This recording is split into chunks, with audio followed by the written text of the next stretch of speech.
வண்டியில சரக்கு இருக்குதுடா, செக் போஸ்ட்ல மாட்ட போறோம்.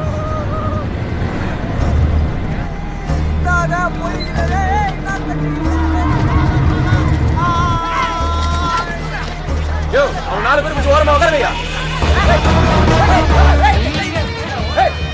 சார், டிராபிக் டோ வண்டி வருது சார். ஒடியா போ போ போ.